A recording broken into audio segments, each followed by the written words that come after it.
Comment prendre sa retraite anticipée grâce à la bourse? C'est le rêve de nombreux investisseurs dont je fais partie. En effet, j'adore mon métier, mais une fois que mes enfants seront indépendants, je pense que je vais un peu ralentir le rythme. Et pourquoi pas arrêter totalement?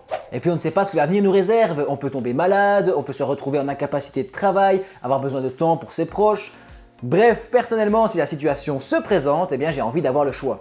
Donc j'ai mis au point un plan en 2 étapes que je vais te partager dans cette vidéo. Je vais rester ultra simple et basique, donc ce plan peut convenir à tout le monde. Je sais que pour certains métiers, il y a des règles spécifiques, mais dans cette vidéo, on va vraiment rester dans un cadre classique. Étape 1, capitaliser.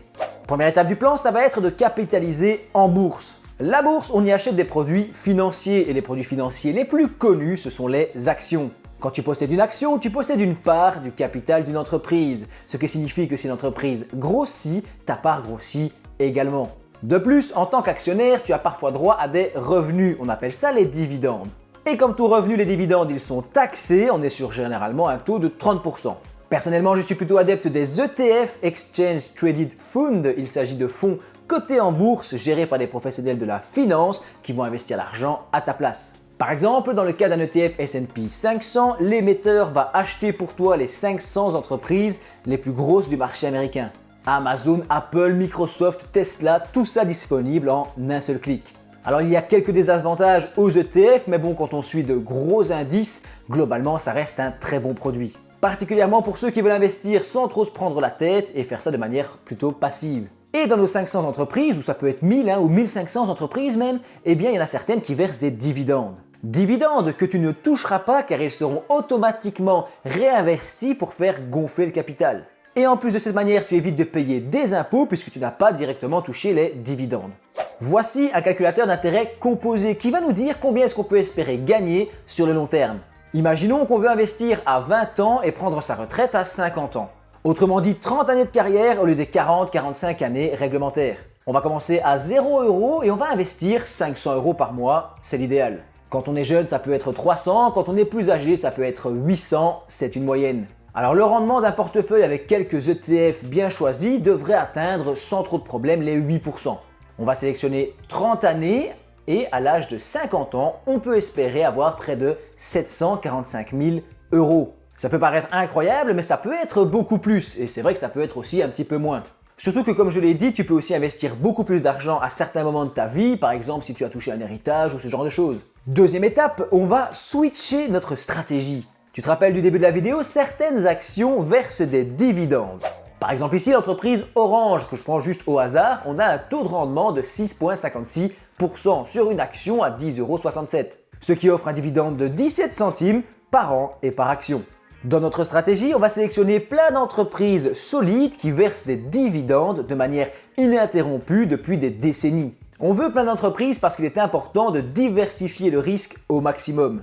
Par exemple, si une entreprise fait faillite dans un portefeuille de 40 entreprises, eh bien c'est pas la fin du monde. Par contre, ça va être beaucoup plus grave si tu as une entreprise qui fait faillite dans un portefeuille de 5 entreprises seulement. Bref, nous on va vendre tous nos ETF ou nos positions capitalisées depuis 30 ans. Selon le pays, on peut avoir plus ou moins de taxation, donc je vais partir sur un taux de base à 20%. On récupérerait donc un bon 600 000 € sur les 750 000 € de capital dont on a parlé. Encore une fois, c'est une simulation puisque dépendamment de l'endroit où tu habites, il y a parfois moyen aussi de ne pas payer d'impôts s'il n'y a pas de taxation sur la plus-value. Bref, je réinvestis mes 600 000 € dans ma stratégie dividende. Un portefeuille basique axé sur la stratégie dividende a généralement un rendement qui tourne autour de 4%. Donc mes 600 000 € me rapportent 4% de dividendes annuels, ce qui correspond à 24 000 € bruts par an. Avec une imposition sur les dividendes à 30%, j'obtiens 16 800 € par an, qu'on va diviser par 12, ça fait 1 400 € net par mois. La retraite est peut-être un petit peu moins dorée que prévu, mais bon, je trouve que ça reste très correct pour une petite stratégie à moins de 500 € par mois. Et à seulement 50 ans, je te le rappelle. Légalement, on peut arrêter de travailler quand on veut. Et ici, ayant travaillé 30-45e de la carrière, on aurait droit à 30-45e de la retraite. Cependant, ces indemnités ne seraient versées qu'à l'âge légal de départ à la retraite, pas avant. Plusieurs possibilités s'offrent alors à nous. Soit on arrête de travailler et on survit jusqu'à l'âge de la retraite avec ce qu'on a capitalisé. Mais bon, sans gros héritage ou conjoint qui assure, ça risque d'être compliqué. Deuxième possibilité, on passe sur un mi-temps complémenté de nos 1 400 € de revenus passifs. Il y a de quoi mener la belle vie. Troisième possibilité, on rembobine jusqu'à l'étape 1 et on laisse capitaliser notre argent pendant plus longtemps. Toujours 500 € par mois investis à du 8%, mais cette fois-ci sur 35 ans. On obtient 1 146 900 €. Je t'épargne les calculs. Avec la même méthode que tout à l'heure, on obtient environ 2200 € net par mois. Ce qui est déjà plus encourageant pour réévaluer nos options. Pour le fun, on va laisser tourner nos 500 € par mois jusqu'à 60 ans. Après 40 ans de carrière et avec 500 € par mois investis, on peut espérer plus de 3300 € net de rendement en dividendes par mois. Et mine de rien, ce n'est pas ridicule puisque toi et moi, peut-être on aura notre retraite à 68 ans, j'en sais rien.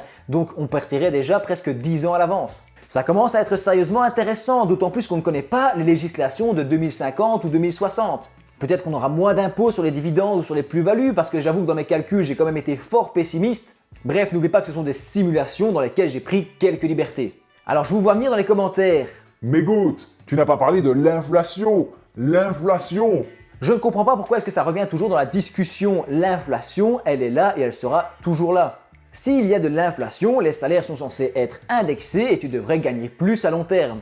Et si ton pourcentage de salaire investi reste globalement le même, en fait, tes investissements vont grossir proportionnellement. Ici, on investissait 500 € sur un salaire de par exemple 2000 €, donc si avec l'inflation plus tard tu gagnes 4000, eh bien tu investiras peut-être 1000 € ou voire plus. Et en même temps, sur 30-40 ans, on peut carrément changer de monnaie, c'est pas à exclure. Donc finalement, l'inflation, c'est quelque chose qu'on ne devrait pas prendre en compte dans les calculs, je trouve. Bref, dans tous les cas, le parcours sera long. J'espère que cette vidéo t'a plu. Donne-moi ton avis en commentaire, ça nous intéresse. Je t'ai fait ici une autre vidéo dans le domaine de la finance qui pourrait t'intéresser si tu veux encore voir ma tête pendant 5 minutes. Pense à t'abonner. Je te dis merci d'avoir regardé ma vidéo jusqu'au bout.